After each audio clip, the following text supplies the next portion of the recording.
നമ്മളെല്ലാവരും വചനം വായിക്കുന്നവരാണ്, വചനത്തെക്കുറിച്ച് ധ്യാനിക്കുന്നവരാണ്. പക്ഷെ ഈ വചനം നമ്മുടെ ഹൃദയത്തിൽ എന്തുമാത്രം ആഴത്തിലുണ്ട് എന്നുള്ളത് ഒരു ചോദ്യമാണ്. പലപ്പോഴും നമ്മൾ തമ്പുരാനെ മറന്നു പോകുന്നുണ്ട്, എവിടെയൊക്കെ നമ്മൾ ഉപേക്ഷിക്കുന്നു. തമ്പുരാൻ നമ്മളെ ഒരിക്കലും ഉപേക്ഷിക്കില്ല, പക്ഷെ നമ്മൾ തമ്പുരാനെ ഉപേക്ഷിക്കുന്നുണ്ട്. നമ്മളിൽ ആധ്യാത്മികത ഉണ്ടെങ്കിൽ അത് we need not express it, it will be expressed. Automatically ഇത് പ്രകടമാവും, നമ്മുടെ വാക്കിൽ, നമ്മുടെ പെരുമാറ്റത്തിൽ, നമ്മുടെ ജീവിതത്തിൽ പ്രകടമാവും.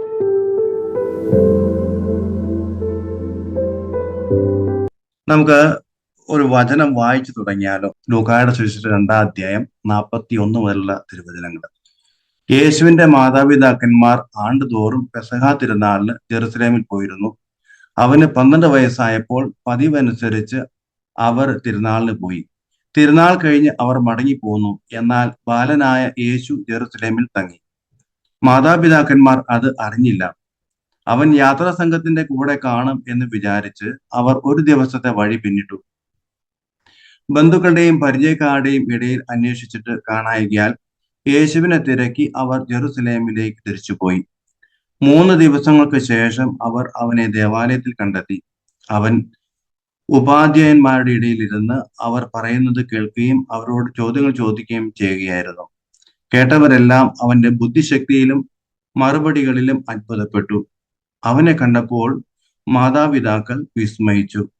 അവന്റെ അമ്മ അവനോട് പറഞ്ഞു, മകനെ, നീ ഞങ്ങളോട് ഇങ്ങനെ ചെയ്തത് എന്ത്? നിന്റെ പിതാവും ഞാനും ഉത്കണ്ഠയോടെ നിന്നെ അന്വേഷിക്കുകയായിരുന്നു. അവൻ അവരോട് ചോദിച്ചു, നിങ്ങൾ എന്തിനാണ് എന്നെ അന്വേഷിച്ചത്? ഞാൻ എന്റെ പിതാവിന്റെ കാര്യങ്ങളിൽ വ്യാപൃതനായിരിക്കേണ്ടതാണെന്ന് നിങ്ങൾക്കറിയില്ലേ? അവൻ തങ്ങളോട് പറഞ്ഞതെന്തെന്ന് അവർ ഗ്രഹിച്ചില്ല. പിന്നെ അവൻ അവരോടൊപ്പം പുറപ്പെട്ട് നസറത്തിൽ വന്ന് അവർക്ക് വിധേയനായി ജീവിച്ചു. അവന്റെ അമ്മ ഈ കാര്യങ്ങളെല്ലാം ഹൃദയത്തിൽ സംഗ്രഹിച്ചു. നമ്മുടെ കർത്താവായ മിശിഹായ്ക്ക് സ്തുതി. ഈ വചനത്തെ കുറിച്ച് ഞാൻ സംസാരിക്കുന്നതിന് മുമ്പ് നമ്മുടെ ഇന്നത്തെ ടോപ്പിക്ക് തീർച്ചയായിട്ടും കൃപയെ കുറിച്ചാണ്. 1 കൊരിന്ത്യർ 15:10 പൗലോസ്ലീഹ നമ്മളോട് പറയുന്ന കാര്യം, ഞാൻ എന്തായിരിക്കുന്നു കർത്താവിന്റെ ദൈവത്തിന്റെ കൃപയാലാണ്. അതിനെക്കുറിച്ച് ഒത്തിരിയേറെ കാര്യം റിഫ്രഷ് നിങ്ങൾ നടത്തിയെന്ന് ഞാൻ വിചാരിക്കുന്നു. കുറച്ച് ഞാൻ കേട്ടു, ഒത്തിരി സന്തോഷമുണ്ട്. കാരണം ആ കൃപ ഇല്ലെങ്കിൽ നമ്മൾ ആരും ഇവിടെ ഉണ്ടാവില്ല, അതാണ് സത്യം. പിന്നെ ഈ കൃപ നമ്മൾ എത്ര തിരിച്ചറിയുന്നുണ്ടെന്നുള്ളതാണ് കാര്യം. കാരണം ഈ വചനത്തിന്റെ വ്യാപ്തി, ഇതിന്റെ ഡെപ്ത് നമ്മൾ വളരെ കുറച്ച് പേരെ തിരിച്ചറിയുന്നുണ്ട്. ഒരുപക്ഷെ ഇത് തിരിച്ചറിഞ്ഞാൽ നമുക്ക് ഒരു നിമിഷം പോലും തമ്പുരാനെ സ്തുതിക്കാതെ, ആരാധിക്കാതെ, അവിടത്തെ കുറിച്ച് ചിന്തിക്കാതെ, അവിടുത്തെ അനുഭവിക്കാൻ നമുക്ക് ജീവിക്കാൻ സാധിക്കത്തില്ല. കാരണം ഇതിനെക്കുറിച്ച്, ഈ കൃപ എന്തെന്ന് തിരിച്ചറിയുന്നില്ലെങ്കിൽ, ഞാൻ എന്തായിരിക്കുന്ന ദൈവത്തിന്റെ കൃപയാലാണ് എന്നുള്ള തിരിച്ചറിവ് നമുക്കില്ല എങ്കിൽ എന്താ സംഭവിക്കുക? അതാണ് ഏറ്റവും പ്രധാനപ്പെട്ട കാര്യം. ഞാൻ ഓർക്കുമായിരുന്നു, നമ്മുടെ ജീവിതം എന്താണ്? പ്രഭാഷകന്റെ പുസ്തകം 10-ാം അധ്യായം 9 മുതലുള്ള വളരെ മനോഹരമായ ഒരു കാര്യമുണ്ട്. പൊടിയും ചാരവും മനുഷ്യനെ അഹങ്കരിക്കാൻ എന്തുണ്ട്? പിന്നെ ഇന്നത്തെ രാജാവ് നാളെ ജഡം, മരിച്ചാല് മുഴുവനും കൃമിക്ക് മഞ്ഞുമർക്കും അധികാരം. സത്യത്തിൽ ആഴത്തിൽ ചിന്തിക്കേണ്ട ഒരു വചനഭാവം എനിക്ക് തോന്നുന്നത്. കൃപ എന്തെന്ന് തിരിച്ചറിയാത്ത നമുക്ക് പറ്റുന്ന ഒരു കാര്യമാണ്. പലപ്പോഴും കൃപയെക്കുറിച്ച് ചിന്തിക്കുമ്പോൾ തമ്പുരാൻ നൽകിയ ദാനമാണ് നമ്മുടെ ജീവിതം. അതുകൊണ്ടാണ് നമ്മൾ ഇന്ന് ഇവിടെ ഇരിക്കുന്നത്, അവിടുത്തെ കേൾക്കുന്നത്. പിന്നെ നമ്മൾ പരസ്പരം കാണുകയും കേൾക്കുകയും അറിയുകയും സംസാരിക്കുകയും ഒക്കെ ചെയ്യുന്നത് ആ കൃപ കൊണ്ടാണ്. എന്നാൽ ഈ തിരിച്ചറിയുന്നില്ലേ, തീർച്ചയായിട്ടും ഈ വചനം പറയുന്ന പോലെ പൊടിയും ചാരമായ മനുഷ്യന് അഹങ്കരിക്കാൻ എന്തുണ്ട്? ഞാൻ ഓർക്കുമായിരുന്നു, കൊറോണ കാലത്തൊക്കെ നമ്മൾ കണ്ടതാണ്, എത്രയോ പേരാണ് പൊടിയും ചാരമായ മനുഷ്യന് അഹങ്കരിക്കാൻ എന്താ ഉള്ളത്. വീണ്ടും ഇന്നത്തെ രാജാവ് നാളെ ജഡം. എത്ര പൊസിഷനിൽ ഇരുന്നാലും, എത്ര വലിയ ആളാന്ന് പറഞ്ഞാലും നാളെ മരിക്കും. കൃപയിൽ ഡിപ്പെൻഡ് ചെയ്യുന്ന ഒരാൾക്ക്, കർത്താവിന്റെ കൃപ എന്ന് തിരിച്ചറിയുന്ന ഒരാൾക്ക് അഹങ്കരിക്കാനൊന്നുമില്ല. ഞാൻ ഓർക്കുക, ജോബിന്റെ പുസ്തകം 1:21 ജോബ് പറയുന്നില്ലേ, മാതാവിന്റെ ഉദരത്തിൽ നിന്ന് നഗ്നനായിട്ട് ഞാൻ വന്നു, നഗ്നനായിട്ട് ഞാൻ പോകും. ദൈവം തന്നു, ദൈവം എടുത്തു, അടുത്ത തിരുനാമത്തിൽ സ്തുതി. സത്യത്തിൽ നമ്മൾ ഈ ലോകത്തിലേക്ക് ഒന്നും കൊണ്ടുവന്നിട്ടില്ല. ഈ കൃപയെക്കുറിച്ച് ചിന്തിക്കുമ്പോൾ കൃപയല്ലാതെ നമ്മളൊന്നുമില്ല, നമ്മളൊന്നുമല്ല. ആ കൃപയാണ് നമ്മളെ നയിക്കേണ്ടത്. കൃപ തിരിച്ചറിയുമ്പോൾ കമ്പ്രാനെ കമ്പ്രാനോട് ചേർന്ന് നിൽക്കാൻ നമുക്ക് സാധിക്കും. പിന്നെ ഇത് വചനമായിട്ട് അമലച്ചൻ പറഞ്ഞ പോലെ വചനമായിട്ട് എങ്ങനെ കണക്ട് ചെയ്യുക എന്നുള്ളത് സത്യത്തിൽ എനിക്ക് വചനത്തോട് താല്പര്യം അനുഭവം ഒത്തിരിയേറെ അനുഭവം ഉണ്ട്. ഒരു അനുഭവം ഞാൻ നിങ്ങളോട് ഷെയർ ചെയ്യാൻ ആഗ്രഹിക്കുന്നു.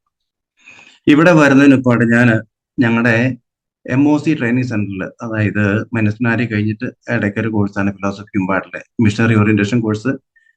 കോട്ര എന്ന് പറഞ്ഞ സ്ഥലത്ത് 5 വർഷത്തോളം ഞാൻ റെക്ടറായിട്ട് ജോലി ചെയ്തു. അവിടുത്തെ ആ സമയത്ത് ഒരു സംഭവമാണ് ഞാൻ ഓർക്കുന്നത്. കാരണം ഞാൻ പ്രദേശത്തിനേക്ക് വചനം പഠിക്കാനായിട്ട് പ്രേരിപ്പിക്കുന്നത്, ഡയറിയിൽ വചനം എഴുതി സൂക്ഷിക്കുക, എന്നിട്ട് അത് ഓർക്കുക എന്നൊക്കെ. ഒരു പ്രാവശ്യം ഞങ്ങളുടെ വെക്കേഷൻ സമയത്ത് പ്രദേശത്ത് പലരും പോയി, 2-3 പേര് മാത്രമേ ബാക്കിയുള്ളൂ. പിന്നെ സിസ്റ്റേഴ്സ്, പിന്നെ ഞാനും ബാക്കി അച്ഛന്മാരും, ഞങ്ങൾ 3 അച്ഛന്മാരായിരുന്നു, 3 സിസ്റ്റേഴ്സ്, ബാക്കി പ്രദേശത്ത്. ഈ വെക്കേഷന്റെ സമയത്ത് 3 പ്രദേശം ഉണ്ടായിരുന്നു. ഞങ്ങൾ ഇങ്ങനെ വൈകുന്നേരം, ഞാൻ എലാബറേറ്റ് ചെയ്യുന്നില്ല, വൈകുന്നേരം സപ്പർ കഴിയുന്നു. അപ്പൊ സപ്പർ ഞങ്ങളെല്ലാം ഒന്നിച്ചാണ്, സിസ്റ്റേഴ്സും ബ്രദേഴ്സും ഞാനും ഞാനും ഉണ്ടാകുന്ന അച്ഛന്മാരിലായിരുന്നു. ഭക്ഷണത്തിന്റെ സമയത്ത് ഞങ്ങൾ സാധാരണ ഈ വചനം ഷെയർ ചെയ്യുന്ന ഒരു സ്വഭാവമുണ്ട്. അപ്പം അന്ന് ഷെയർ ചെയ്ത വചനം എന്ന് പറയുന്നത് സുഭാഷിതങ്ങളുടെ പുസ്തകം 30-ാം അധ്യായം 7 മുതലുള്ള സുഭാഷിതം, പ്രൊവർബ്സ് ചാപ്റ്റർ 37-9, വളരെ പ്രധാനപ്പെട്ട ഒരു എന്നെ ഇപ്പോഴും ചിന്തിപ്പിക്കുന്ന ഒരു വചനമാണ് അത്. ഞാൻ 2 കാര്യങ്ങൾ കർത്താവിനോട് ചോദിച്ചു. മരിക്കുന്നതിന് മുമ്പ് എന്നെ അത് നിരസിക്കരുത്, എനിക്കത് നിരസിക്കരുത്. ഒന്നാമത്തെ കാര്യം, വ്യാജവും നുണയും എന്നിൽ നിന്ന് അകറ്റി നിർത്തണമേ. എനിക്ക് ദാരിദ്ര്യമോ സമ്പത്തോ തരരുത്. എനിക്ക് എൻ്റെ ദൈനംദിന അപ്പം മാത്രമേ തരാവൂ, അല്ലെങ്കിൽ എനിക്ക് ധാരാളം ഉണ്ടായിരിക്കുകയും നിന്നെ നിഷേധിക്കുകയും ചെയ്തേക്കാം. ആവശ്യത്തെ ഭക്ഷണം തന്നെ പോറ്റണം എന്നാണ് പറയുന്നത്. പിന്നെ കർത്താവ്, അല്ലെങ്കിൽ ഞാൻ ദരിദ്രനായി മോഷ്ടിക്കുകയും അങ്ങയുടെ നാമത്തിനെ കളങ്കപ്പെടുത്തുകയും ചെയ്യും. അപ്പൊ 2 കാര്യങ്ങളാണ് എനിക്ക് ചെയ്തു തരണം. ഒന്ന്, എനിക്ക് ദാരിദ്ര്യം തരരുത്. ദാരിദ്ര്യം വന്നു കഴിഞ്ഞാൽ ഞാൻ മോഷ്ടിക്കും. പിന്നെ എനിക്ക് സമൃദ്ധി തരരുത്. സമൃദ്ധി വന്നു കഴിഞ്ഞാൽ ഞാൻ കർത്താവ് ആരും ചോദിച്ചേക്കാം. അപ്പൊ ഈ കാര്യം വചനം വായിച്ചിട്ട് ഞാന് ബ്രദേഴ്സിനോട് പറഞ്ഞു, നിങ്ങൾ എന്നാണ് ഇതിനെക്കുറിച്ച് ചിന്തിക്കുന്നത്? അപ്പൊ അതിലൊരു ബ്രദർ കേട്ട് ഭയങ്കര ഒരു അസ്വസ്ഥത. ഞാൻ ചോദിച്ചു, എന്ത് പറ്റി? അവൻ പറഞ്ഞു, അച്ഛാ എനിക്ക് അച്ഛനോട് സംസാരിക്കാം. അപ്പം ഭക്ഷണം കഴിച്ചിട്ട് ഞങ്ങൾ പുറത്തിറങ്ങിയപ്പോ പറഞ്ഞു, അച്ഛാ വചനം എന്നോട് സംസാരിക്കും. ഒരു ഒരു ഒരു പൈശാചിക രീതിയിൽ ശരിക്കും അവൻ എന്നോട് സംസാരിക്കുകയായിരുന്നു. അപ്പൊ എനിക്ക് തോന്നി ഇതെന്തോ ഒരു ഒരു ഒരു ഡിഫറൻസ്, എന്തോ ഒരു വിഷമം. ഞാൻ പറഞ്ഞു, ഒരു കാര്യം ചെയ്യും, പള്ളിയിലോട്ട് പോകും. കാരണം അതിന്റെ ഒരു ഡിഫറൻസ് എനിക്ക് മനസ്സിലായാലും എന്തോ ഒരു പൈശാചികമുണ്ടല്ലോ. അപ്പൊ ഞാൻ അവനെ പള്ളിയിലോട്ട് പറഞ്ഞു വിട്ടു. വേറെ ഒരു ബ്രദറിനോട് പറഞ്ഞു, ഒരു കാര്യം ചെയ്തിട്ട് ഹോളി വാട്ടറും ഉറാറ എടുത്തിട്ട് വരാൻ പറഞ്ഞു. ജസ്റ്റ് ഞാനും പുറകെ ചെന്നു, ചാപ്പലിൽ ചെന്നു, ഉറാറ വിചാരിച്ചു, അവന്റെ മുൻപ് കൈവച്ച് അനുസരിക്കുന്ന പ്രാർത്ഥിച്ചു, ഹോളി വാട്ടർ ഒഴിച്ചു. സത്യത്തിൽ ആദ്യമായിട്ട് എന്റെ ജീവിതത്തിൽ സംഭവിച്ച അത്രയും ഒരു കാര്യമാണ്. ഈ വെള്ളം ഒഴിച്ച് കൈവച്ച് പ്രാർത്ഥിച്ചപ്പോൾ ഭയങ്കരമായിട്ട് പുള്ളി അങ്ങോട്ട് വയലന്റ് ആയി. ഈ വചനത്തിൽ നാം വായിക്കുന്നത് പോലെ പിശാചുക്കള് അലറിക്കൊണ്ട് വിളിക്കുന്നുണ്ട്. സത്യമായിട്ട് ആദ്യമായിട്ടാണ് ഞാൻ കാണുന്നത് ഇതുപോലെ. കാരണം കൈവച്ച് പ്രാർത്ഥിച്ച് വിശുദ്ധ ജലം തെളിച്ചപ്പോൾ അവന്റെ റിയാക്ഷൻസ് ഉണ്ട്. ഏറെക്കുറെ ഒരു 15 മിനിറ്റോളം പ്രാർത്ഥിക്കേണ്ടി വന്നു. അപ്പൊ ഈ അലർച്ച കേട്ട് ചുറ്റുപാടെല്ലാവരും ഓടിക്കൂടി. അവിടെയുള്ള ബാക്കി സിസ്റ്റേഴ്സും അതുപോലെ പ്രദേശം ചുറ്റുപാട് അടുത്തുള്ള വില്ലേജാരെല്ലാം ഓടിക്കൂടി. 15 മിനിറ്റോളം പ്രാർത്ഥിച്ച് ശാന്തമായി അവൻ ഏറ്റു. എന്നിട്ട് അവനോട്, ചച്ച എനിക്ക് തന്നെ പറ്റി? ഒന്നും പറ്റിയില്ല. രസം അതല്ല, പിറ്റേ ദിവസം ഞാൻ അവനെ കണ്ട് ശാന്തമായിട്ട് അവനോട് ചോദിച്ചപ്പോൾ ഒത്തിരിയേറെ കാര്യങ്ങൾ പറഞ്ഞു. അതാണ് എന്നെ കൂടുതൽ അത്ഭുതപ്പെടുത്തിയത്. ക്ലാസ്സിൽ ഞാൻ ഈ വചനം പഠിക്കാനും വായിക്കാനും പറഞ്ഞിട്ട് ഡയറി അവരെ കൊണ്ട് എഴുതിച്ചപ്പോൾ ഇവൻ പറയായിരുന്നു, ഈ വചനം വായിക്കുമ്പോൾ ഈ ഡയറി എഴുതുമ്പോൾ എനിക്ക് വായിക്കാനോ എഴുതാനോ പറ്റുന്നത്, ഞാൻ ആ ഡയറിയിൽ ഓരോ പേപ്പർ വചനം എഴുതുന്ന പേപ്പറിനെ കീറിക്കളയും. കാരണം ഈ വചനം എനിക്ക് കേൾക്കുമ്പോൾ തന്നെ എൻ്റെ ഉള്ളിൽ എന്തോ ഒരു റിയാക്ഷൻ. അപ്പം പറഞ്ഞു വന്ന ഒത്തിരിയേറെ കാര്യം പറയാം. ഒരു കാര്യം പറയായിരുന്നു, ചെറുപ്പത്തിൽ എന്തോ സംഭവിച്ച ഒരു കാര്യമാണ്, അതിന്റെ ഒരു റിയാക്ഷനാണ് കിട്ടുന്നത്. ഇപ്പൊ ഒരു തിന്മയുടെ ശക്തി. ഇപ്പം ഈ രാത്രി കാലങ്ങളിൽ, അവിടെ വെക്കേഷന്റെ സമയത്ത് തന്നെ ഈ അവൻ രാത്രി കിടക്കുന്ന സമയത്ത് കൂടെ ഉള്ള ഒരു അവർ പുറത്ത് നല്ല ചൂടായതുകൊണ്ട് പുറത്ത് പിന്നെ കൊമ്പൗണ്ടിലാണ് കിടക്കുന്നത്, കട്ടിൽ കെട്ടുന്നത്. രാത്രി 1 മണിയാകുമ്പോൾ ഇവനെ ആരും വിളിച്ചേൽപ്പിക്കുക. പണ്ട് ഉണ്ടായ ആ മുറിവ് അതനുസരിച്ച് ഇവൻ ആ മറ്റേ ബ്രദറിന്റെ അടുത്ത് ചെന്ന് നിന്ന് അവനെ കഴുത്ത് ഞെരിച്ച് കൊല്ലാനുള്ള ഒരു പ്ലാൻ ഇവൻ ആരോ പ്രൊംപ്റ്റ് ചെയ്യാനായിട്ട് ഇവൻ പറയായിരുന്നു. അവിടെ ചെല്ലുമ്പോഴത്തേക്ക് അവന്റെ റോസറി കണ്ട് ഇവൻ പിന്മാറുന്നു. ഇങ്ങനെ ഒത്തിരിയേറെ കാര്യങ്ങൾ പറഞ്ഞു. ഈ വചനത്തിന്റെ ശക്തി കൊണ്ട് മാത്രം രക്ഷപ്പെട്ടതാവും അത്രയും പറഞ്ഞു. കാരണം ഞങ്ങളെ വായിച്ച വചനം അത് അവനെ സ്റ്റക്ക് ചെയ്തു. അതാണ് അവനെ കോപ്പറേറ്റ് ചെയ്യാൻ പറ്റാതെ. ഞാൻ ഓർക്കായിരുന്നു, നമ്മളെല്ലാവരും വചനം വായിക്കുന്നവരാ, വചനത്തെ കുറിച്ച് ധ്യാനിക്കുന്നവരാ. പക്ഷെ ഈ വചനം നമ്മുടെ ഹൃദയത്തിൽ എന്തുമാത്രം ആഴത്തിലുണ്ട് എന്നുള്ളത് ഒരു ചോദ്യമാണ്. ഞാൻ എന്തായിരിക്കുന്നു ദൈവത്തിന്റെ കൃപയാലാണ് എന്ന് പൗലോസ്ലീഹ പറയുമ്പോൾ പൂർണ്ണമായിട്ടൊരു സബ്മിഷനാണ്. അവിടെ വേറെ ഒന്നുമില്ല. ഈ വചനമാണ് നമ്മെ നയിക്കുന്നത്. പ്രത്യേകിച്ച് ജീസസ് യൂത്തുമായിട്ട് കണക്റ്റഡ് ആയിട്ട് പലരും ഉണ്ട് എന്ന് എനിക്കറിയാം. പലപ്പോഴും ജീസസ് യൂത്തിനെ കുറിച്ച് പറയുമ്പോൾ അല്പം പേടിയുണ്ട്. കാരണം അവർ വചനത്തിൽ, നിങ്ങൾ എല്ലാവരും തന്നെ വചനത്തിൽ വേരൂന്നി നിൽക്കുന്നവരാണെന്ന് എനിക്കറിയാം. യുവാക്കളെ കുറിച്ച് പറയുമ്പോൾ യോഹന്നാന് 2:14 പറയുന്നുണ്ട്, യുവാക്കളെ നിങ്ങൾ ശക്തരാണ്, കാരണം ദൈവത്തിന്റെ വചനം നിങ്ങൾ വസിക്കുന്നതാണ്. നമ്മളില് വചനം ഉണ്ടെങ്കിൽ നമ്മൾ ശക്തരാണ്. സങ്കീർത്തനം 119:11 പറയും, കർത്താവേ, അങ്ങേക്കെതിരെ പാപം ചെയ്യാതിരിക്കാൻ അങ്ങയുടെ വചനം ഞാൻ എന്റെ ഹൃദയത്തിൽ സൂക്ഷിച്ചിരിക്കുന്നതാണ്. സത്യത്തിൽ ഒരു വലിയ സത്യമാണ്. കർത്താവിന്റെ വചനം നമ്മളിൽ ഉണ്ടെങ്കിൽ നമുക്ക് അവിടത്തേക്കെതിരായി പാപം ചെയ്യാൻ സാധിക്കില്ല. ഈ വചനം സൂക്ഷിക്കാൻ, വചനം ഉണ്ടെങ്കിൽ കൃപ നമ്മളിലോട്ട് ഒഴുകും. ഈ ദൈവത്തിന്റെ വചനം നമ്മുടെ ജീവിതത്തിന്റെ ഉറവിടമാണ്. അതുകൊണ്ടാണല്ലോ ഹെബ്രായര് 4:14 നാം വായിക്കുന്നുണ്ട്, 4:12 നാം വായിക്കുന്നുണ്ട്, കർത്താവിന്റെ വചനം ഇരുതല വാളിനേക്കാൾ മൂർച്ചയേറിയത്. ഞാൻ ഓർക്കാം, എന്തുകൊണ്ടാണ് ഈ ഇരുതല വാളിനേക്കാൾ മൂർച്ചയേറിയത് പറയുന്നത്? എനിക്ക് തോന്നുന്നത് അത് എടുക്കുന്നവനും കൊടുക്കുന്നവനും അതിന്റെ എഫക്റ്റ് ഉണ്ട്. കാരണം ചിലപ്പോൾ വചനം ലഭിക്കുമ്പോൾ ഹൃദയം ജ്വലിക്കുന്നല്ലേ. ഇപ്പൊ ഞാൻ നിങ്ങളോട് വചനം പറയുമ്പോൾ എന്റെ ഹൃദയം തന്നെ ജ്വലിക്കുക, എന്റെ ആ എഫക്റ്റ് എനിക്കുണ്ടാകും. അപ്പൊ കേൾക്കുന്ന നിങ്ങൾക്കും അത് എഫക്റ്റ് ഉണ്ടാകും. അപ്പൊ അതുകൊണ്ടാണ് ഇത് ഇരുതല വാളിനൊക്കെ മൂർച്ച ശക്തമാണത്. പിന്നെ എഫേസ്യർക്ക് ലേഖനം 6:17 നാം വായിക്കുന്നുണ്ട്, ഇത് പരിശുദ്ധാത്മാവിന്റെ എന്താ പറയുന്ന വാളാണ്. ഈ വാള് ഉപയോഗിക്കാൻ നമുക്ക് സാധിക്കണം. അത് എടുത്താൽ മാത്രമേ ഉപയോഗിക്കാൻ പറ്റത്തുള്ളൂ. എടുത്തില്ലെങ്കിൽ അതങ്ങനെ ഇരിക്കും. ഞാൻ ഓർക്കുക, ഈ വചനത്തെ കുറിച്ച് പറയുമ്പോൾ, കർത്താവിന്റെ വചനത്തെ കുറിച്ച് പറയുമ്പോൾ അത് ഉപയോഗിക്കാത്ത എത്രയോ പേരുണ്ട്. ആനയ്ക്ക് അതിന് ശക്തി അറിയത്തില്ലെന്ന് പറഞ്ഞൂലേ. കർത്താവിന്റെ വചനം എത്രയോ ശക്തിശാലിയാണ്. കാരണം ഇത് ഉപയോഗിച്ചു കഴിഞ്ഞാൽ ഏതൊരു കാര്യത്തിനും ഒരു സൊല്യൂഷനും. പക്ഷെ ഇത് ഉപയോഗിക്കുന്നില്ലെങ്കിലോ ഒന്നുമല്ല. വചനത്തിന്റെ കാര്യം പറഞ്ഞപ്പോൾ നമ്മള് ഒരുമിച്ച് കൂടിയിരുന്ന് പ്രാർത്ഥിക്കുന്ന ഒരു സമൂഹമാണ്. നമുക്ക് വേണ്ടിയും നമ്മുടെ പ്രിയപ്പെട്ടവർക്ക് വേണ്ടിയും അതുപോലെ തന്നെ നമ്മളോട് പ്രാർത്ഥന ആവശ്യപ്പെട്ടുള്ളവർക്ക് വേണ്ടിയൊക്കെ നമ്മൾ പ്രാർത്ഥിക്കുന്നുണ്ട്. കൃപയുണ്ടെങ്കിലേ പ്രാർത്ഥിക്കാൻ പറ്റുള്ളൂ, തീർച്ചയായിട്ടും. അതുപോലെ തന്നെ കൃപയുണ്ടെങ്കിലേ നമുക്കെതിരെ നിൽക്കുന്നവർക്ക്, നമ്മുടെ ശത്രുക്കൾക്ക് വേണ്ടി പ്രാർത്ഥിക്കാൻ സാധിക്കും. ഇത് വളരെ പ്രധാനപ്പെട്ട കാര്യമാണ്. ഈ പുറപ്പാടിന്റെ പുസ്തകം 17 അധ്യായം 11 മുതലുള്ള വാക്യം നമുക്കറിയാം. മോശ എങ്ങനെയാ പ്രാർത്ഥിച്ചെന്നുള്ളത്. അമലേക്കാർക്കെതിരെ യുദ്ധം ചെയ്തപ്പോൾ, ഇസ്രായേൽക്കാർ യുദ്ധം ചെയ്തപ്പോഴത്തേക്ക് മോശ മലമുകളിൽ പോയി പ്രാർത്ഥിച്ചു എന്നാ പറയുന്നത്. വളരെ പ്രധാനപ്പെട്ട ഒരു കാര്യമാണ്. മോശ പ്രാർത്ഥിച്ചിരുന്ന സമയത്ത്, പുള്ളി കൈ ഉയർത്തിയ സമയത്തെല്ലാം ഇസ്രായേൽക്കാർ ജയിച്ചു. എന്നാൽ എത്ര നേരം കൈ ഉയർത്തി പിടിക്കുന്നല്ലേ, താന്നു പോകും, വേദനയ്ക്കും വിഷമം ഉണ്ടാകും, കുറച്ച് കഴിയുമ്പോഴത്തേക്ക് മടുക്കും. അന്നേരമാണ് അഹ്റോനും ഹൂറും കൂടി കൈ ഉയർത്തി സപ്പോർട്ട് ചെയ്ത്. നമ്മൾ ഈ കൂട്ടായ്മയില് ശരിയാണ്, ഒത്തിരി പേര് നമുക്ക് വേണ്ടി പ്രാർത്ഥിക്കുന്നു, മറ്റുള്ളവർക്ക് വേണ്ടി പ്രാർത്ഥിക്കും. അതോടൊപ്പം തന്നെ ഓർക്കുക, നമുക്കെതിരായിട്ട് നിൽക്കുന്ന പലരും ഉണ്ട്. നമുക്കെതിരായിട്ട് നിൽക്കുന്ന സാധാരണഗതി പ്രാർത്ഥിക്കണം. ഞാൻ എപ്പോഴും ഓർക്കാറുണ്ട്, ശരിയാ, നമ്മളെ സമർപ്പിതർക്ക് വേണ്ടി മിഷണറിമാർക്കും എല്ലാം പ്രാർത്ഥിക്കുമ്പോൾ ഒരു കാര്യം ഓർക്കുക, നിങ്ങളുടെ പ്രാർത്ഥനയാണ് ഞങ്ങളുടെ സപ്പോർട്ട്. ഒരിക്കലും മറക്കരുത്. നിങ്ങൾ ഞങ്ങളുടെ കൈ കുഴഞ്ഞാൽ, അതായത് ഞങ്ങൾ പ്രാർത്ഥിക്കും ബലഹീനരായി പോകുമ്പോൾ, ഒരുപക്ഷെ സാഹചര്യങ്ങളാകാം, ചുറ്റുപാടുള്ള സിറ്റുവേഷൻസ് ആകാം, എന്താ പറയുന്നത്, പല കാര്യങ്ങളാകാം. പക്ഷേ ഞങ്ങളുടെ കൈ സ്ട്രോങ് ആയി നിൽക്കുന്ന നിങ്ങളുടെ സപ്പോർട്ട് അതൊരിക്കലും മറക്കരുത്.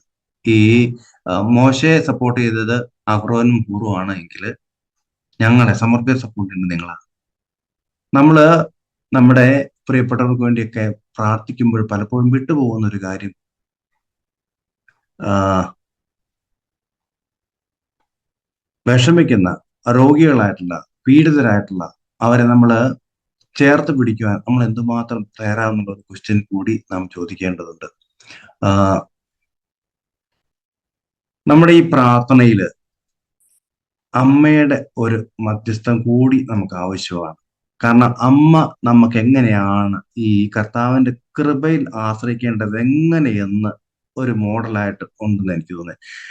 ലൂക്കായുടെ സുവിശേഷം 1-ാം അധ്യായം 37 മുതൽ നമുക്കറിയാം, 35 മുതൽ അറിയാം. 38 അമ്മ പറയും, ഇതാ കർത്താവിന്റെ നിന്റെ വചനം പോലെ എന്നിൽ ഭവിക്കട്ടെ എന്ന് അമ്മ പറയുന്നുണ്ട്. ഞാൻ ഓർക്കുമായിരുന്നു, അമ്മ എന്തുകൊണ്ടാണ് അങ്ങനെ പറഞ്ഞത്. തീർച്ചയായിട്ടും ആ അമ്മയുടെ എളിമയാണ്. കാരണം ഗബ്രിയേൽ ദൂതൻ അമ്മയോട് പറഞ്ഞു, നീ ഗർഭം ധരിക്കുമെന്ന് പറഞ്ഞപ്പോൾ അമ്മ എടുത്ത വഴി ചോദ്യം, അതെങ്ങനെ സാധിക്കും, ഞാന് അറിയുന്നില്ല, അറിയാതെ ഇങ്ങനെ സംഭവിക്കുന്നത്. അപ്പൊ തന്റെ അറിവില്ലായ്മ പറയാനുള്ള, അതാണ് എളിമയെന്ന് എനിക്ക് തോന്നുന്നത്. വീണ്ടും ഗബ്രിയേൽ കൃത്യമായിട്ട് പറഞ്ഞു കഴിഞ്ഞപ്പോൾ ആ അമ്മ അംഗീകരിച്ചിട്ട് ആണ് പറയുന്നത്, ഇതാ കർത്താവിന്റെ നിന്റെ വചനം പോലെ ഇനി ഭവിക്കട്ടെ. അപ്പൊ ആ അക്സെപ്റ്റൻസ്, അത് അന്നേരം മാത്രമല്ല, ജീവിതകാലം മുഴുവൻ ആ അമ്മ ഇന്ന് നമുക്കൊരു മോഡലാണ് കൃപയ്ക്കായിട്ട്. പിന്നെ വീണ്ടും കാനായിലെ കല്യാണത്തിലൊക്കെ അമ്മ പറഞ്ഞില്ലേ, എനിക്ക് തോന്നുന്നില്ല ആ അമ്മയോട് ആരെങ്കിലും പറഞ്ഞ ആ വീട്ടിലെ ആൾക്കാരെ ആ അപമാനത്തിന് രക്ഷിക്കണമെന്ന് ആരും പറഞ്ഞായിട്ടില്ല. പക്ഷെ കണ്ടു, അമ്മ കണ്ടു, ഏറ്റെടുത്തു, മകനോട് പറഞ്ഞു. അതിനേക്കാളും വളരെ പ്രധാനപ്പെട്ട ഒരു കാര്യം എനിക്ക് തോന്നുന്നത്, അമ്മയോട് മകൻ എന്താ പറയുക, ഭദ്രേ നിനക്കും എനിക്കും എന്തിനാ ഈ കാര്യത്തിൽ ഇടപെടുന്നു.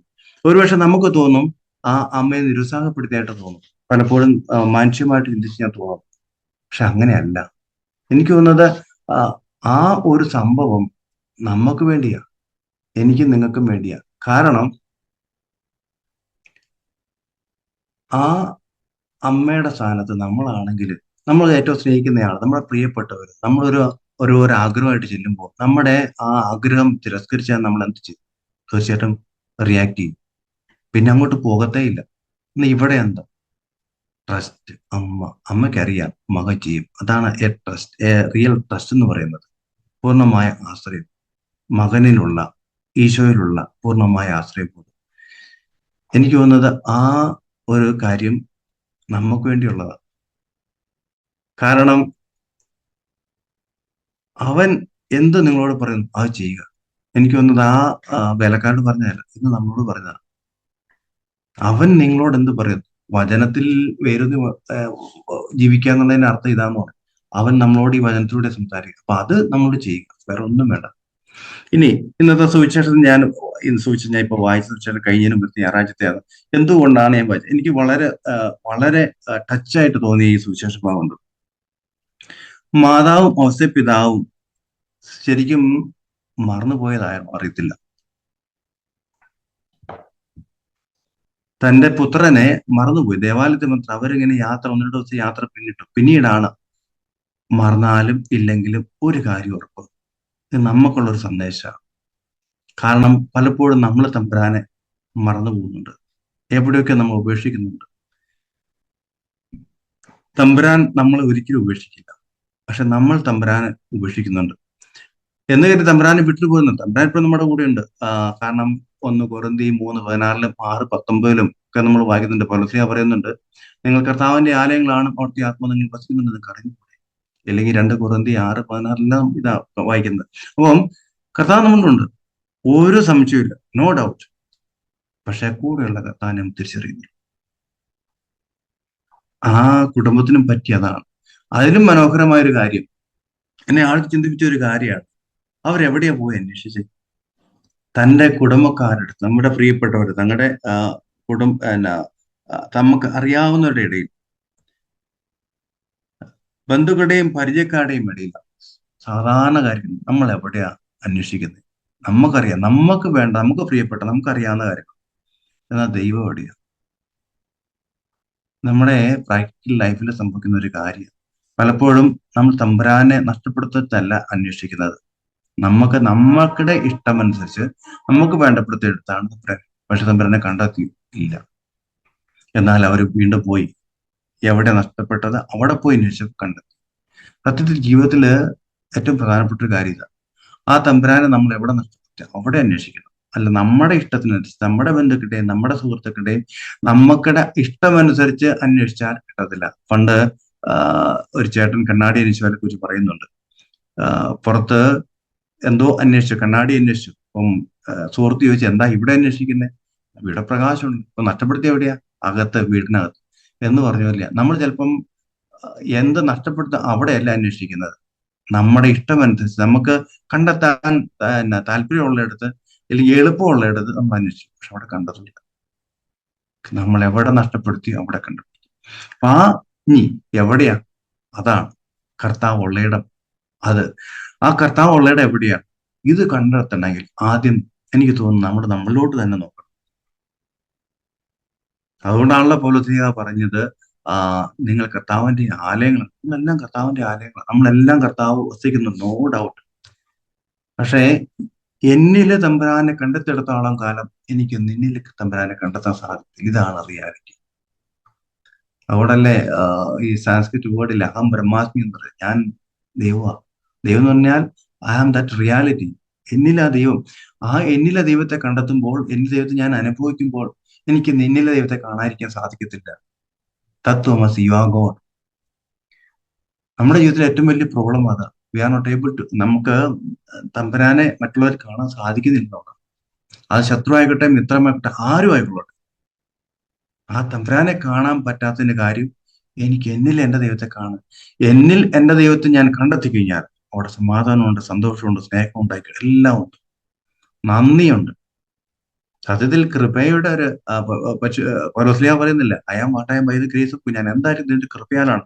ആ കൃപ എന്ന് പറയുന്ന ഈ ഒരു അനുഭവമാണെന്ന് എനിക്ക് തോന്നുന്നത്, തമ്പുരാനെ കണ്ടെത്തുന്നുള്ളത്. അപ്പൊ ആ കണ്ടെത്തി കഴിഞ്ഞാൽ ജീവിതം മാറും. വളരെ മനോഹരമായ ഒരു കാര്യമാണ് പരിശുദ്ധ അമ്മ നമ്മൾക്ക് മുമ്പിൽ വെളുത്തിരുന്നത്. അതായത് അവൻ പറയുന്നത് ചെയ്യുക. അവിടെ വേറെ ഒന്നുമില്ല, അവൻ പറയുന്നത് ചെയ്യുക. നമ്മളത് മാത്രം ആത്മാർത്ഥമായിട്ട് ചിലപ്പോൾ വചനമൊക്കെ വായിക്കുന്നത്, പക്ഷെ ചില സമയത്ത് ടച്ച് ചെയ്യത്തില്ല. ടച്ച് ചെയ്യണമെങ്കിൽ, നമ്മുടെ ഹൃദയത്തിൽ സ്പർശിക്കണമെങ്കിൽ അമ്മയുടെ അടുത്തൊരു ഗുണമുണ്ട്, എളിമപ്പെടുക. പ്രഭാഷണ പുസ്തകം 3:12 പറയുന്നത്, നീ ഇത്രമാത്രം ഉന്നതനാണോ അത്രമാത്രം വിനീതനാകും. വീണ്ടും ഞാൻ ഓർക്കും, എന്തുകൊണ്ടാണ് നാം എളിമപ്പെടുന്നത്? സത്യത്തിൽ നമുക്ക് എന്താ ഉള്ളത്? ഞാൻ ആദ്യം പറഞ്ഞു, പ്രഭാഷണ പുസ്തകം 10:9 പൊടിയും ചാരവും മനുഷ്യനെ അഹങ്കരിക്കാൻ എന്നുണ്ട്. ഇന്നത്തെ രാജാവ് നാളത്തെ മരിച്ചു കഴിഞ്ഞാൽ പുഴുവിനും ക്രമിക്കും വന്യമൊക്കെ അധികാരം. അതാണ് നമ്മളെങ്കിൽ നമുക്ക് എളിമപ്പെടാതിരിക്കാൻ പറ്റത്തില്ല. കാരണം നമുക്ക് തമ്പുരാൻ തരാത്ത നമ്മുടെ യുദ്ധത്തിൽ ഒന്നുമില്ല.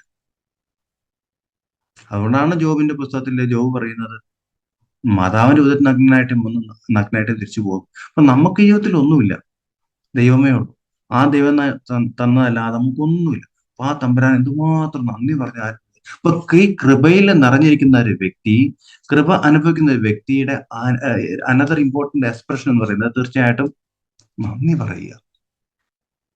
ഞാൻ ഓർക്കുമായിരുന്നു, ഇന്നലത്തെ ഒരു സംഭവമാണ്. യെസ്റ്റർഡേനോ ഒരു പയ്യൻ, ഒരല്പം കുറവുള്ള പയ്യനാ. സാറിന് ഇവിടേക്ക് ഇങ്ങനെ പൈസ മേടിക്കാനും അല്ലെങ്കിൽ അവരുടെ ഭക്ഷണം കഴിക്കാനൊക്കെ വരുന്ന ജാബുവ, ഇവിടെ അടുത്തുള്ള ട്രൈബൽ ഏരിയ ആണ് ജാബുവ, നിങ്ങൾ കേട്ടിട്ടുണ്ടായിരിക്കും. ആ ജാബുവ എന്ന ഡൈസൊക്കെ ഉണ്ട്. അവിടെ നിന്ന് വന്ന ഒരു പയ്യൻ. അപ്പൊ നമ്മുടെ ബിഷോസിലും മറ്റ് നമ്മുടെ ഇൻസ്റ്റിറ്റ്യൂഷനിലും കൂടെ പോകുന്ന പിന്നെ ഇടയ്ക്ക് വരും. എനിക്ക് ഇവനോട് ഒത്തിരി വാത്സല്യമൊക്കെയുണ്ട്. കൂടി 10-25 പൈസ എങ്ങനെയാണെങ്കിലും കാണും, പക്ഷെ ഒരല്പം 10 പൈസ കുറവെന്ന് പറയില്ല, അല്പം കുറവുള്ള പയ്യൻ. അപ്പൊ ഇവൻ വന്നു കഴിഞ്ഞ് ഞാൻ ചോദിച്ചേടാ, നീ ഭക്ഷണം രാവിലെ ബ്രേക്ക്ഫാസ്റ്റ് എല്ലാം കഴിച്ചോ? ഇല്ല ചാ, നമുക്ക് ഇന്ന വേണ്ട. അപ്പൊ ഇവിടെ നമ്മുടെ രാവിലെ ബ്രേക്ക്ഫാസ്റ്റ് അല്പം ബാക്കിയുണ്ട്. ഞാൻ ഇന്ന കപ്പയാണ്, നീ കഴിച്ചോളാം ചാന്ന് അപ്പൊ കൊടുത്തു. അപ്പൊ ഞാൻ എന്റെ റൂമിൽ ജസ്റ്റ് CC ക്യാമറ ഞാൻ ജസ്റ്റ് വാച്ച് ചെയ്യാം, മറ്റൊന്നുകൊണ്ടല്ല, ഇവൻ എന്താ ചെയ്യുന്നത്. I was just wondering. അവൻ ആ ഭക്ഷണത്തിന്റെ മുമ്പ് ഇരുന്ന് ഓൾമോസ്റ്റ് 2-3 മിനിറ്റ് ഇരുന്ന് പ്രാർത്ഥിച്ചിട്ട് പിതാവിന്റെയും പുത്രന്റെയും പശുവിൻ വെച്ചിട്ട് സാവധാനം കഴിക്കുക. ഞാൻ ഓർക്കുക, അവന്റെ 10 പൈസ കുറവെന്നുള്ള പറഞ്ഞില്ലേ, പക്ഷെ അവൻ നമ്മളെക്കാൾ ബെറ്റർ ആണെന്ന് ഞാൻ. തമ്പുരാനെ ഓർക്കാൻ, നന്ദി പറയാന്, അത് കൃപയാലാണ് കിട്ടിയെന്നുള്ള തിരിച്ചറിവ് എത്ര വലിയ കാര്യം. പക്ഷെ നമ്മളോ, ഞാൻ നോക്കാം, നമ്മളൊക്കെ ഡെയിലി കഴിക്കുന്നവരല്ലേ, ആത്മാർത്ഥം ശരിയാ, നമ്മളെല്ലാവരും പ്രാർത്ഥിക്കും ചിലപ്പം, പക്ഷെ അതൊക്കെ ഡ്യൂട്ടി ഫോർ ദ ഡ്യൂട്ടി, ചെയ്യേണ്ടതാണ്, അങ്ങോട്ട് ചെയ്തു പോകും. പക്ഷെ ആത്മാർത്ഥമായിട്ട് ഇത് തമ്പുരാൻ നൽകിയ ദാനമാണ് ചിന്തിച്ച് അതനുസരിച്ച് നമുക്ക് ഭക്ഷിക്കാൻ സാധിക്കും. ഭക്ഷിക്കാൻ സാധിച്ചു കഴിഞ്ഞാൽ നമുക്ക് കംപ്ലൈന്റ് ഇല്ല. അല്ലെങ്കിൽ പിന്നെ അത് കുറവ്, ഇത് കുറവ്, ഉപ്പ് കൂടുതൽ, മുളക് കൂടുതലൊക്കെ ഒത്തിരി കംപ്ലൈന്റുകൾ. ഇല്ലെങ്കിൽ ആ ഭക്ഷണം കൊള്ളില്ല, ഇത് കൊള്ളും. അല്ലെങ്കിലോ നന്ദി എന്നല്ലാതൊന്നും പറയാനില്ല. സങ്കീർത്തനം 116:12 പറയില്ലേ, സങ്കീർത്തനം പറയാണ്, wash and to the Lord for generosity for me, അങ്ങ് എന്റെ മേൽ ചൊരിഞ്ഞ അനുഗ്രഹങ്ങൾക്ക് പകരമായി ഞാൻ എന്ത് തരും? കൊടുക്കാനൊന്നുമില്ല. അത്രയ്ക്ക് മാത്രം അനുഗ്രഹങ്ങളാണ്. ഇല്ലെങ്കിൽ 1 തെസ്സലോനിയൻസ് 5:17 പറയുന്നുണ്ട്, ഈ താങ്ക്സ് ഇൻ ഓൾ സർക്കംസ്റ്റൻസ്, എല്ലാ കാര്യങ്ങളും നന്ദി പറയും, എല്ലാ കാര്യങ്ങൾക്കും. കാരണം അതാണ് ജീവിതം. ഈ കുഞ്ഞു പയ്യൻ, കുഞ്ഞു മീൻസ് അല്പം കുറവുള്ളതുകൊണ്ട് പറഞ്ഞ, അവൻ വർദ്ധാനത്തുറയെ പിന്നെ നിർത്തൂല. അവൻ പഠിച്ചൊരു പാഠമാണ്. ഞാൻ സെമിനാറിൽ ഷമലക്കറിയെ ഇതിനെ കുറിച്ച് ഞാൻ പഠിപ്പിച്ചിട്ടുണ്ട്. നമ്മൾക്ക് ഭക്ഷണത്തിന് മുമ്പും പിന്നീടൊക്കെ നന്ദി പറയണം. കാരണം ഇത് ബ്രാൻഡ് കൃപോട് കിട്ടി. എത്രയോ മനുഷ്യർ, എൻ്റെ അമ്മ പറയാറുണ്ട്, എടാ ഭക്ഷണം കഴിക്കുമ്പം ഒരു എന്നാ അരിയുടെ ഒരു മണി പോലും നഷ്ടപ്പെടുത്തുക. കാരണം എത്രയോ പേര് ഒട്ടിയ വയറുമായിട്ട് ഉറങ്ങാൻ പോകും. നമ്മൾ പലപ്പോഴും മറന്നു പോകുന്ന ചില കാര്യം, നമ്മൾ കുറ്റം പറയുമ്പോഴും ഭക്ഷണത്തെ കുറിച്ചൊക്കെ പറയുമ്പോൾ ബ്രാൻഡ് കൃപയാണ്. അപ്പൊ ഞാൻ പറയാം, ഈ പയ്യനിൽ നിന്ന് ഇവനിൽ നിന്ന് ഞാൻ പഠിച്ച വലിയൊരു പാഠം. അവൻ എന്നെ പാവം എന്നൊക്കെ വെച്ചപ്പോൾ അവൻ ആ ഭക്ഷണത്തിന് മുമ്പ് ഇരുന്ന് 2-3 മിനിറ്റ് ഇരുന്ന് കൈ ഒപ്പി പ്രാർത്ഥിച്ചിട്ട് പിതാവൻ, ഞാൻ അവന്റെ അടുത്ത് പോയി കണ്ട കാര്യമല്ല, ഞാൻ CC ക്യാമറ കണ്ട കാര്യം പറയും. നമ്മൾ എത്ര പേര് ചെയ്യും തമ്പുരാൻ നൽകിയ ദാനമായിട്ട്? കാരണം ഇതൊക്കെ എന്റെ റൈറ്റാ, എനിക്ക് കിട്ടേണ്ടതാണോ? ഞാൻ കിട്ടുന്നു കഴിക്കുന്നില്ലേ, കൃപയാലല്ലേ ഇത് കിട്ടുന്നു എന്ന് മാത്രം ഒന്നും പറഞ്ഞാലും പോരാ.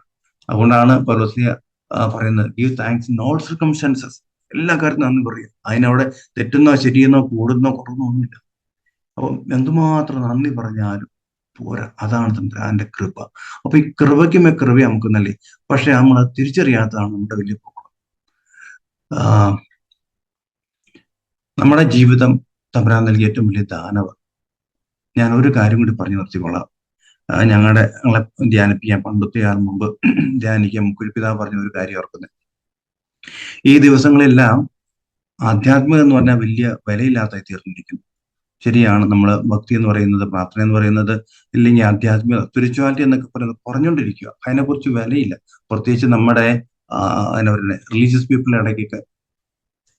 കാരണം അത്രയ്ക്ക് മാത്രം കാര്യങ്ങളല്ലേ മീഡിയയിലൂടെ ഒക്കെ പ്രചരിക്കുന്ന ചില കാര്യങ്ങൾ കാണുമ്പോൾ കേൾക്കുമ്പോഴത്തേക്ക് ഇന്ന് അതിന് വിലയില്ലായിക്കൊണ്ടിരിക്കും. പക്ഷെ പിതാവ് പറഞ്ഞൊരു കാര്യമുണ്ട്.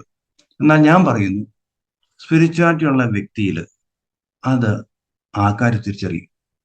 ആരിലെങ്കിലും ആധ്യാത്മികം ഉണ്ടോ അത് ഓരോ മറ്റുള്ളവർ തിരിച്ചറിയും. പുള്ളി പറഞ്ഞ ഒരു ഉദാഹരണമാണ് പൂക്കള്, മനോഹരമായ പൂക്കള്.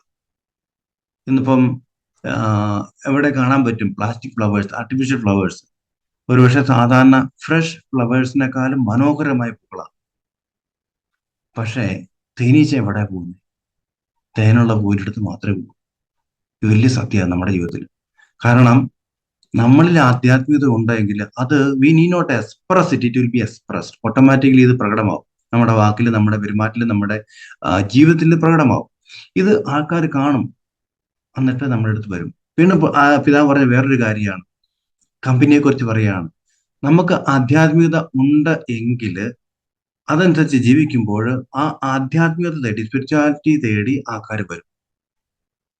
ഇനി നമ്മൾ ലോകത്തിന്റെ ജീവിതമാണ് നയിക്കുന്നതെങ്കിൽ ആ ലോകത്തിന്റെ കാര്യങ്ങൾ തേടിയാണ് ആൾക്കാർ വരുന്നത്. നമ്മള് മാർക്കറ്റില് പച്ചക്കറി മേടിക്കാൻ പോകുമ്പോൾ പച്ചക്കറി എവിടെ വിൽക്കുന്ന അവിടെയാണ് പച്ചക്കറി മേടിക്കാൻ പോകുന്നത്. അല്ലെങ്കിൽ പഴം വിൽക്കുന്ന കടയിലാണ് പഴം മേടിക്കാൻ പോകുന്നത്, അല്ലാതെ പഴം വിൽക്കുന്നിടത്ത് പച്ചക്കറി മേടിക്കാൻ പോകത്തില്ല. എന്ന് പറഞ്ഞതുപോലെ നമുക്ക് എന്താ ഉള്ളത് അത് മേടിക്കാൻ ആള് വരും. അച്ഛൻ പിതാവ് പറഞ്ഞ വലിയ സത്യം അത്. നമുക്ക് ആധ്യാത്മികം നമ്മളിൽ ഉണ്ടെങ്കിൽ അത് അന്വേഷിച്ച ആള് വരും. നമുക്കിൽ ഉള്ളത് എന്തോ അത് കിട്ടാനാണ്. അൾട്ടിമേറ്റ്ലി ക്വസ്റ്റ്യൻ ഇതാണ്, നമ്മൾ എന്താ ഉള്ളത്? ആധ്യാത്മികം നമ്മൾ ഉണ്ടെങ്കിൽ തീർച്ചയായിട്ടും അത് ആൾക്കാർ അന്വേഷിച്ച് അവർ കണ്ടെത്തും. പൂവിന് തേനുള്ള പോലെ ആ തേനീച്ച ആ തേൻ അന്വേഷിച്ച് വരും. അത് എങ്ങനെ വരുന്നു അറിയില്ല, ദാറ്റ്സ് എ റിയാലിറ്റി എന്ന് പറയുമല്ലേ. ആകെ നമ്മളിൽ ആധ്യാത്മികത ഉണ്ടായെങ്കിൽ തീർച്ചയായിട്ടും ആൾക്കാർ വരും. ക്വസ്റ്റ്യൻ ഇതാണ്, നമ്മളിൽ ആധ്യാത്മികം ഉണ്ടോ ഉള്ളൂ.